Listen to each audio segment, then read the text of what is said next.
Hey, welcome to the Elijah Rising podcast. Elijah Rising is an organization empowering women recovering from sexual exploitation. This episode is going to help you become more informed about the issue of sex trafficking and inspire you to take action.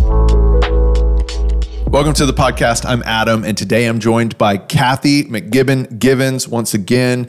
It's such an honor to have Kathy here with us. She is a wife, a mother, an author, a playwright who has overcome the dark world of sex trafficking. She is also the co-founder of 1211 Partners, a survivor-led nonprofit organization focused on supporting those who are overcoming sex trafficking and commercial sexual exploitation. Kathy, welcome back to the Elijah Rising podcast. Thank you for having me again. I am so excited to have you back because today on the podcast, we're asking the primary question: how can we best resource those who have and are currently experiencing exploitation? But before we jump into that, I want to know about 1211 Partners. Who is it? What do you guys do? And why did you start an organization? Yeah, great question. Loaded question. Happy to answer that. So really 1211 Partners, it was birthed through the brains of overcomers. Let me say that. Overcomers of trafficking. Birthed through the brains of overcomers. Literally, I love that. yeah. I love the way you said that. Yeah, so, I've been in this anti-trafficking space for quite some time, and just partnering with organizations, working for organizations, volunteering. And in that time, I was able to just take a look at the landscape and just see, okay, what's my place here and what do I do? Yeah, sure. So I got together with some overcomers to look at some of the gaps, because we found that a lot of individuals who went through programs from A to Z, 2 years, 3 years, 5 years down the line, if they weren't returning to the life, they were, severely at risk of being re-exploited. Even after going through programs. Yeah. So, that got me to thinking, like, how is this happening, right? Because we spend a lot of resources, a lot of time. We do our best to try to make sure that these individuals are restored and ready for real life. But there was something missing. And so, again, got with some other overcomers to think about, you just take a look at it and figure out, okay, what is it? Yeah. And the number one thing that we heard was community, lack of community after programs. Wow. So a lot of individuals were like, hey, yeah, the program was great, but when I left, no one contacted me, or I felt alone, or, 5 years down the road. And if you think about it, what program has the time, the resources to follow an entire journey of an individual? Maybe 30, 40 more years down the road, right? Yeah. Exactly. And so we found very quickly that was going to be our niche. That was going to be our place, our lane, so that we can help build community and walk alongside those who have graduated and completed programs, and then those that choose not to go into programs, because there are those individuals as well. Yeah, absolutely. Yeah, it's so interesting. One of the things we've learned at Elijah Rising is, like, one of the most important things you can do to help resource overcomers is relationship, like real relationship. And what I mean by that is, like, just knowing them and listening to them and, validating who they are. And so kind of what I hear you saying is, like, that has to last forever. Like, that can't just be a programmatic element. Like, something about that has to be experienced. And I would assume there's something very critically important about having that community with others who have gone through a similar trauma and who have been in the life and who have come out of life and are working through those things. So that's incredible. Yeah, and a larger community, right? Because I think a lot of programs, for a lot of people, it's a cushion. And so it's kind of like you're in school. When you graduate, you get that diploma, that degree. You graduate and you're like, okay, now what do I need to do with this? So you have the skills. You just need someone to walk alongside you to help apply them. Yeah, that's so cool. So the issue of sex trafficking, I think we can all kind of admit that it's becoming more and more of a mainstream social issue. And that's not to take away from the fact that, like, I think there's still a ton of work to be done in terms of awareness and education about what sex trafficking is, how it works. But it seems to be talked about a lot more. I mean, when I started doing this work, 10 years ago, hardly anybody knew what the term even meant. And now, it's just out there. So, and I think that has, like, some positives, right? The more awareness, the better. But it also has some downsides. Often people see a news story or read a post on social media or, hear some anecdote from a friend about trafficking. And then they have this feeling of like, well, I have to do something. I want to do something. And so they pick a quick response. Yeah. And so I guess the question I want to ask you, Kathy, is like, what are some, before we get into like what is helpful, what are some unhelpful ways that, from your kind of expert positioning, what are some unhelpful ways, or even maybe, if I could put it this way, some damaging ways that people are responding to this issue and trying to help? Yeah, and I think you called it, right? A lot of the response is emotionally driven. So in the moment, what can I do in the moment? Oh my goodness, I just heard this story. Number one, I need to feel good about helping someone. I need that person to be helped by me. Yeah. That's kind of like the tricky thing, right? Yeah. So I think one of the things is starting programs without taking the time to learn about the issue, right? So like, yeah, I'm going to start this organization and it's going to be great and I'll just learn along the way. But when you're dealing with human lives, you've got to take the time to like learn about the issue, do your research and figure out, okay, looking at the landscape, look at some of the gaps and figure out what your skills are. Yeah. And what you can bring to this, what can you bring to the table to help human lives, right? Yeah. Not just a cause. Another thing is stop seeing it as a cause and seeing it as individuals, because it's easy to want to jump in and do something because it's hype, right? It's the talk of the. It's hype. It's the talk now, right? It's like, oh yeah, the trafficking movement.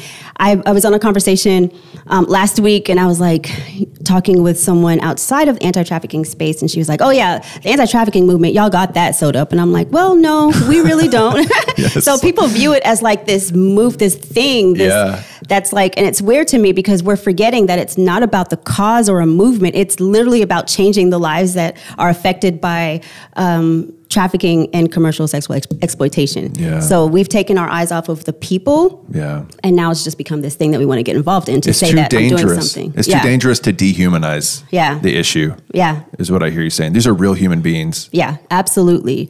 Another thing is resharing, just something simple like social media, resharing and reposting things that may not be true, or reposting and resharing things before doing the research and getting the facts and the data behind it. You want to make sure that if you're spreading awareness, that it's the right type of awareness, right? You're not spreading like conspiracy theories and all this other stuff. Yeah. You want to make sure that if I'm going to tell my family about this, it needs to be the truth and it needs to be factual. So just take the time to do some research. I think that's one of the things that's damaging and harmful, especially to victims and survivors, is that people are sharing all these false images and false information, and it takes the eyes off of, again, the people that are being affected by it and the true issues. Another thing is, I think that we have to be mindful of those emotions when we hear things, because the first response is like, I want to go rescue someone. Yeah. Like I want to join a rescue mission, and I want to kick in a door somewhere. Yeah. And that's harmful too, because even when we do outreach, it's like I'm seeing the damage in someone versus seeing the strength in someone. So now I'm seeing just the brokenness instead of seeing a person that has so much potential and full of purpose. I don't see that. I just see someone that needs to be fixed, and I want to be the fixer. So those are just some of the things that I would say is really damaging. Yeah, I want to stick there kind of with that last point for just a second. Like, seeing the problem, being very problem focused and damage focused, and then seeing yourself as somebody who maybe you're conscious of it or not, but you have like a measure of privilege. And so you think that you can step into that place and you can be the fixer. Yeah. So there's kind of a term for that. It's called the savior mentality. And so I kind of just want you to get to have a space to just respond to that. Like, what do you think about that? And like, how can we, because I do this work, right? Yeah. I have a place of privilege, no doubt about it. How do people like, me, myself, who's a career kind of activist, if that's the right word to even use for what I do, but like who's in this place, but even, maybe it's just the random citizen. How do we avoid that savior mentality and that fixer mentality that you're talking about there? Yeah, I can easily sum that up and answer the question by saying, hey, we need to stay in our place and stay in our lane and know that there's only one savior, right? There's only, that's it. There's only one savior. Yeah. But to break it down a little bit, we need to start with self. So why am I in it? Why did that hit me so hard to the point where I want to get involved? Is it about me? Like, what is my why? What is my purpose? Because you got to have a why. In anything, this is a broken and fallen world, right? And if we can fix everything we could, but we're called to different things. Why are we called to different things? Right? And so you have to look at self and do a self-examination and figure out, why am I doing this? What is my purpose? And why am I here? Because if you can't figure that out, then you don't need to be doing it. That's when the savior mentality comes in and you're like, okay, well, I'm going to fill my voids by helping someone else. And that's a very dangerous place to be in for the giver and the receiver. And then also, like I said, check your motives. That's a huge one. And then don't see the problem, see the strengths. That's another way to prevent the savior mentality. Because if I only see someone that is broken and needs to be bandaged and needs to be healed, then I'm going to try to be that healer. But if I see someone that, again, I said this earlier, that is full of purpose and potential, then I just want to partner with you to make sure that you're dope, right? Just to make sure that you succeed and thrive. And it becomes more about a partnership and we're doing this together versus me trying to save you. Yeah, that's so good. That's so good. Yeah, I guess it really is about you gotta do self-work first, right? Like, what is your motivation? Like, what's the true motivation of your heart in whatever you feel like you're supposed to be doing? And I appreciate your note too about know your lane, because a lot of times there is a lot of mission creep, a lot of lane switching that's happening out there. That can be damaging. It can be damaging to the work that we're all trying to do for good. Absolutely. I heard someone call it. She said, what did she say? She said, this is not a glamour gig.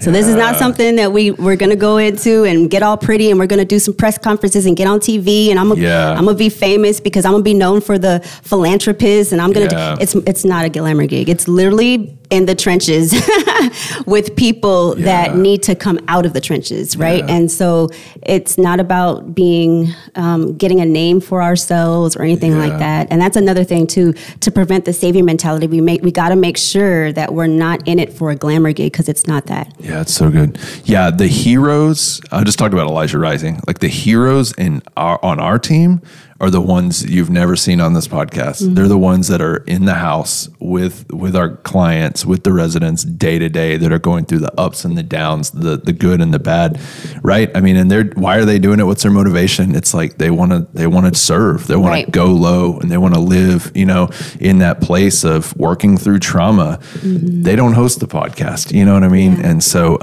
which is a check for me personally, which is why I asked you the question. It's very self-serving. I hope the listeners and viewers get something out of it too, but I'm trying to learn. So let's talk about a better way then. Yeah. I want to do this kind of in a series of questions. I want to take like an airplane view, right? I want to take kind of a larger societal approach in the way that I ask you these next questions. And then we're eventually going to work down to the local level, because I think that's really where the majority of the work gets done. Right. Is like the one-on-one, the local, the individualized approach. But I do want to start from the top and kind of work our way down. So first, what do those experiencing exploitation and those recovering from exploitation need at kind of a federal, national level? For example, like law changes or public policy changes or social justice advocacy, intersectionality issues. And I realize as I ask this question, that could probably be an entire podcast. Yeah. But but like, how can we, from a larger societal view, what are the ways that we can best resource overcomers? Yeah. One of the first things that comes to mind is promoting housing and economic sustainability from a federal level. Yeah. So what does that look like? Well, if we examine a lot of the problem and the issues that individuals have that cause them to be exploited or put them at risk for being exploited. Those vulnerabilities are real, right? So poverty issues, mental health issues, like there are certain things that people need before they're even exploited. They need that fixed. We need to look at, social institutions like family and school, and like what are we doing from a federal level to make sure that our families are staying together, to make sure that our school systems are up to par and diverse, and making sure that everyone has access to higher education. So those things like that. And then poverty, right? We need to look at the poverty levels in our communities. From a federal level, those are things that we need to be addressing and that we've been addressing, or we've been trying to address for years and years and years. Yeah. We haven't gotten the answer yet. But those are some of the things that victims currently in the life need. They need help. They need another way out. They need another answer. They need, single moms need to be able to have access to equitable employment and childcare and take care of their children so that they won't have to go to the clubs, which is where they possibly may meet a pimp or a trafficker. And, the whole, it's just a whole downline. And the schools, right? So I've been taking a look at like this space. I hate to call it a movement, y'all. I'm trying to get away from it. I don't want to be in a movement. I know, played out term. But I've been taking a look at the space, and I'm like, okay, so have we been addressing our young boys, our youth? Because in order to stop the demand, if we say that the majority of traffickers or exploiters are men, are males, then someone needs to be talking to our young boys. We don't need just...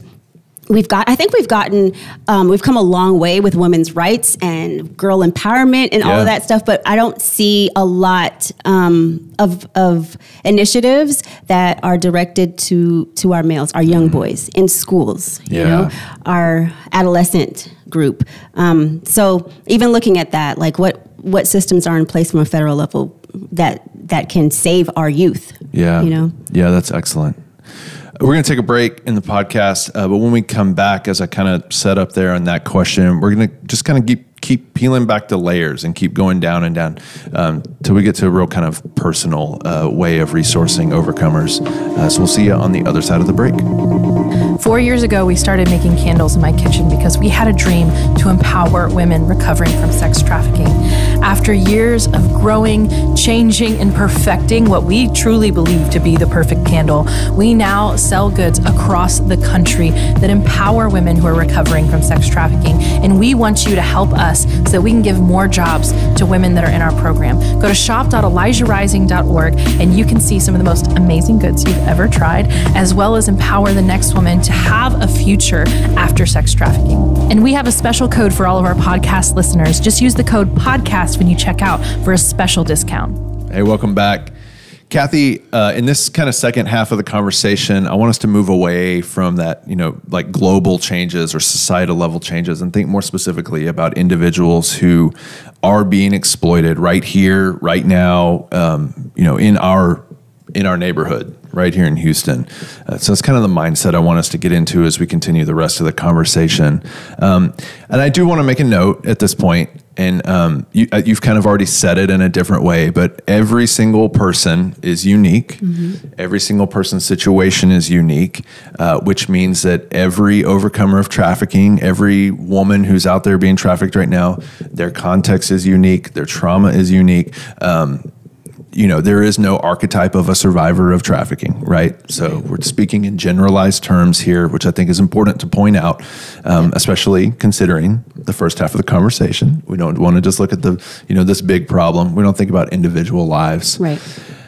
So Kathy, in your work, what are the most common needs that you see of those who are still currently experiencing commercial sexual exploitation?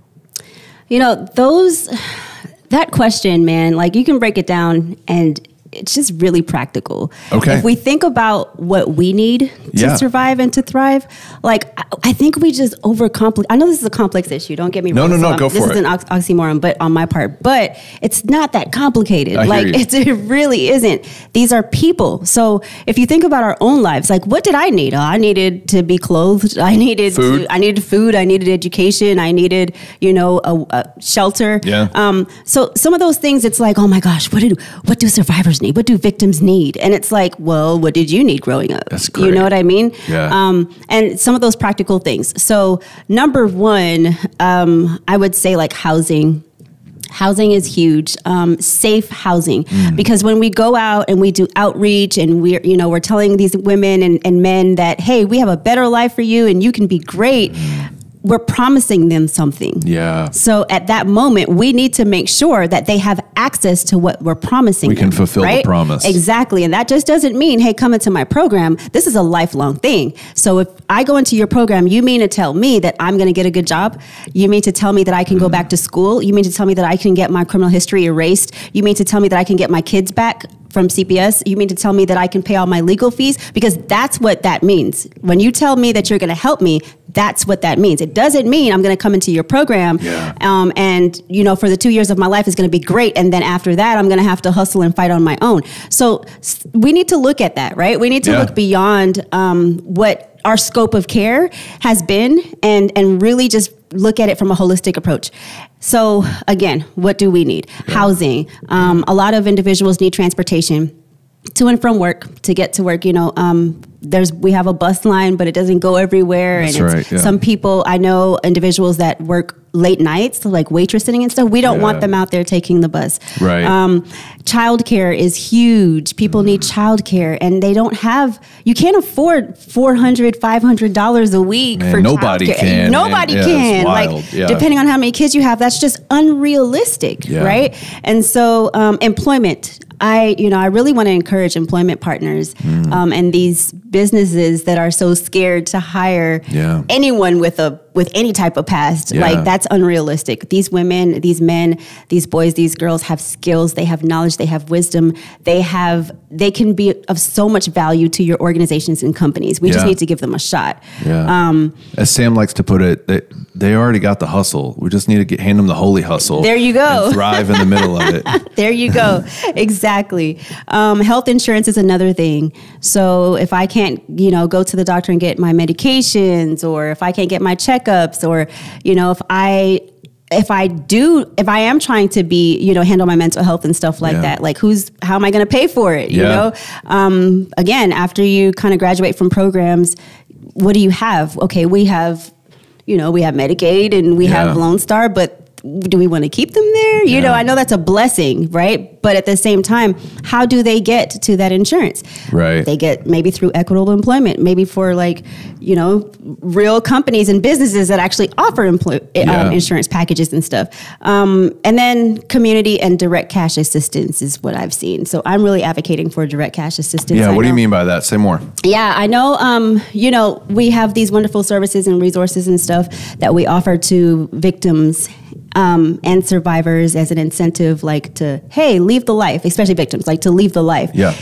But, we're so scared to put cash in their hands or to trust them because we think, oh my gosh, they're just going to use it and they're going to buy drugs, or they're going to use it and they're going to buy this. But really, what if they just need to pay their phone bill? What if they just need to get their car fixed?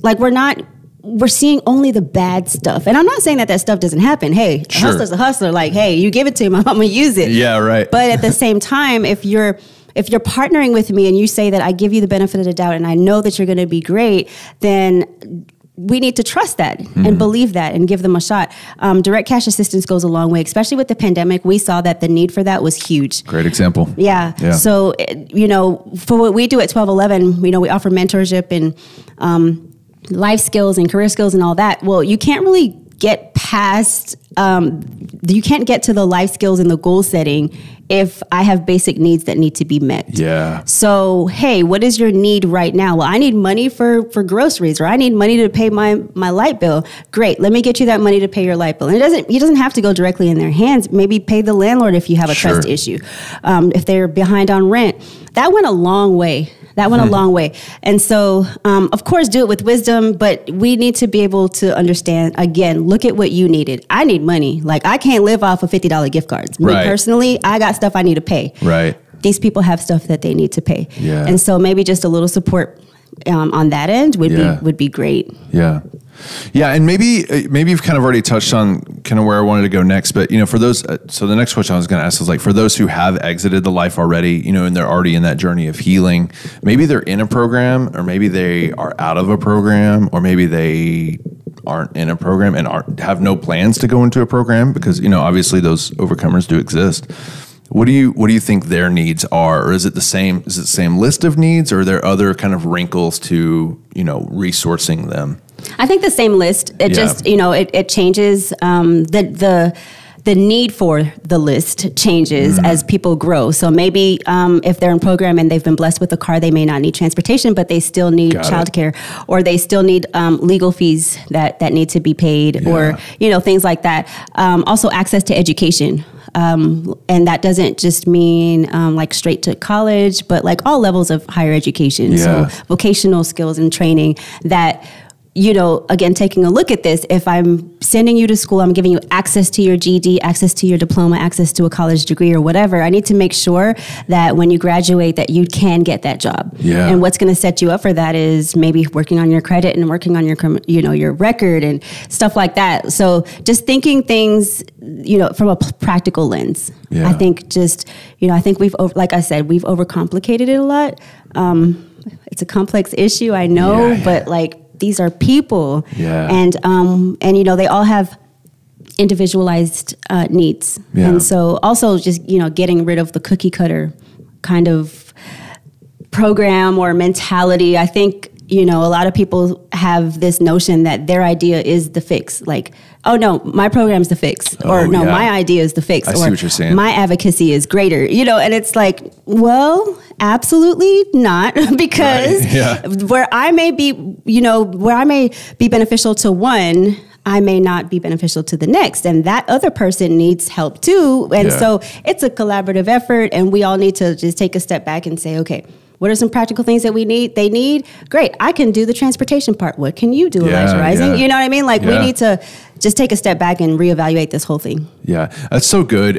Because like we've learned with our restorative care program, we've learned that like some residents, some clients, they're just not a good fit for our program. They need a different type of program that does, similar provision, but in a different way, or like, they specialize in one thing better than we do or whatever. And so it's like, of course we have to collaborate. Like, of course there has to be this free flow of collaboration and information sharing and even resource sharing in some cases where it's like, if this woman needs to go to your program, that's great. Like, let's not get territorial about human beings, right? Yeah, that's a whole nother show though. Like, I'm not even going to go there. Oh, that's a whole nother show. Okay. That's a whole nother show. But it's, you know what I mean? I just think you make a great point, because then then it's like that savior complex at like an institutional level, and then, okay, but that's for another show perhaps. Yeah. So what place, this is a bit of a shift in kind of the conversation too, if you're listening and watching us right now, what place, I want to use the word should here, but I kind of hate the word should, but I'm gonna kind of throw it in there.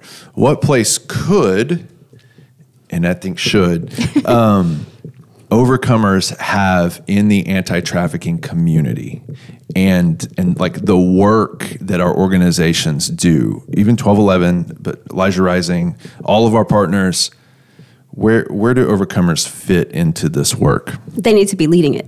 Period. Say more. Full stop. Full stop. They need to be leading it, and they need to, and again, that's that trust factor. Like, oh my gosh, she was, she's broken, or she has this history. Maybe she might not be a good director, or maybe she may not have the education or the wisdom or the knowledge to do this, but we need to give them a chance. Because when you start building relationships with it's all about relationship building. When you truly start building relationships with these individuals, you will find so much value. Like, oh my gosh, like I need that. Yeah. Even with 1211 now, it started survivor-led. And when I say survivor-led, I don't mean just me. I mean, like, I'm constantly like, hey, what do we need to do? And what do you want to do? And what do you want to see? Right. Yeah. I'm constantly communicating with overcomers so that their voices can be elevated, but they need to be leading the movement. We need to bring them on as partners, not just, like advisory councils and all that kind of stuff, but we need to bring them on as partners, so that their voice can be heard and so that they can use it, not just their voice, but so they can start using some of these skills. Like we talk about, we're all for like economic justice and equitable employment and but we won't hire them ourselves. So that confuses the heck out of me. Yeah. But like we need to be able to elevate them. Yeah. There are so many awesome overcomers that I've encountered that they don't have a spotlight. They may not have their own organization. They may not have their own show. You may not have seen them on a news channel or a press conference. Right. Or, they're these underdogs, know, in the anti-trafficking community, but they have so much to bring to the table. So I think we need to be more intentional in seeking those individuals out, right? Yeah. And not just calling on the same people, not just calling on the face. So I'm gonna be real candid here. So there are overcomers, including myself. I'll even put myself in that have become like the face, the go-tos. Yeah. Why are we stopping there? Why are we okay with just, yada, yada, yada, and Kathy, whoever. I'm not just saying me, but I don't want to call names, obviously. Yeah. But like, why are we okay with just those faces representing an entire body of people that need help? Every day I'm talking with someone that's like, man, I want to work on public speaking, or I want to do a book, or I want to write something. I think I'm ready to share. Those people are so overlooked. Yeah. Right? So I think we need to be more intentional about making platforms and creating safe spaces and creating platforms for these individuals to come and to say, hey, I have that skill, like I think I can do that. I may not want to public speak, but I like small groups, and I can, like, if you have new individuals in your program, I'll speak to them, about my experience, or, just things like that. So I think that they definitely need to be leading the drive in this community for sure. Kathy, I think there's like a fear. Like what comes up in me obviously is, well, first of all, like you are kind of a face for me. That's why I asked you back on the podcast a second time. I'm not calling you out, I promise. No, that's fine. You can call me out all the live long day. I've got thick skin. But and like, why did I ask you to come back on? Well, it's because I hear you more. You know what I mean? Like I see your work more. And so it's like you have this place. It's like a self-fulfilling, like it's a cycle. Like, well, I hear Kathy talk a lot of it. And part of that's because I intentionally put myself in places to hear you talk. But what I'm trying to get to is like, I totally see what you mean by like, but there's thousands of other overcomers who just don't have that platform yet. Maybe, they haven't written a book, or maybe yet or ever. And so I think I'm kind of doing this extemporaneously right now, but like, I think also there has been this fear in our movement to be really, really cautious of re-exploitation. Sure, yeah. You know where I'm going. Yeah.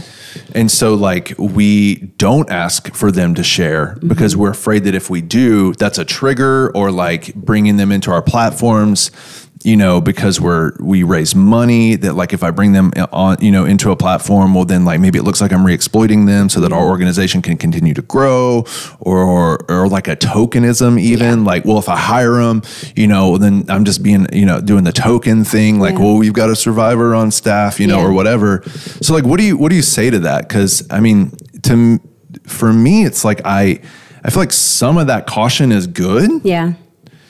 But I don't want the outcome to be silence. Sure. Or ignorance on our part for not, so anyways, go ahead. Yeah, no. I think giving people agency, right? So if I come to you, I'm volunteering. I want to come work for you. Like, point. I want to come work with you. So just opening up those platforms to say, hey, hiring overcomers, people do it all the time. And either if you are an overcomer or survivor that feel like, I'm not doing that, like I don't want to share my story, or you feel some type of way about it, you scroll right past it. Yeah, just or keep you moving. Delete the email, right? Yeah. And keep it moving. But for someone that is eager to get involved, and it may not just be sharing their experience, it may be like you may need someone to do like social media for you. Sure. And that's their lane.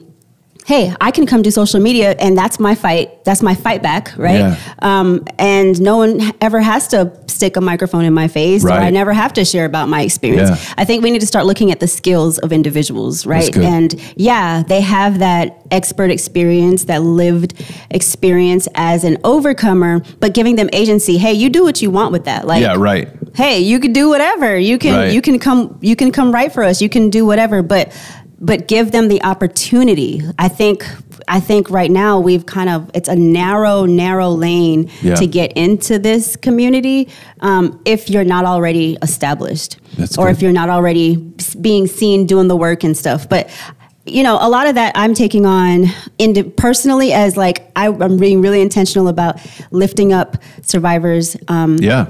1211, there's a hidden mission and a hidden goal of that. Like the whole purpose of it is to elevate and develop survivor leaders. And that doesn't necessarily mean leaders in the anti-trafficking community, sure, but leaders in their families, leaders in their communities. What do they want to do? Yeah. Because when I think of survivor leadership, that's what I think of. Survivor leadership to me is not just contributing to the anti-trafficking community. There are other things that I'm passionate about. I'm passionate about special needs, right? That community. So I'm doing, I want to do work over there. Yeah. Not just being defined by the anti-trafficking community. But there are those that we need to give them options, I guess is what I'm saying. No, I love that. I mean, I think it's so important. I know, it's so important for us all to hear. It's like, you don't even have to, hire an overcomer and tell anybody that they experience trafficking. Right. Which is what I hear you saying. It's like, maybe they're just really good at bookkeeping. Right.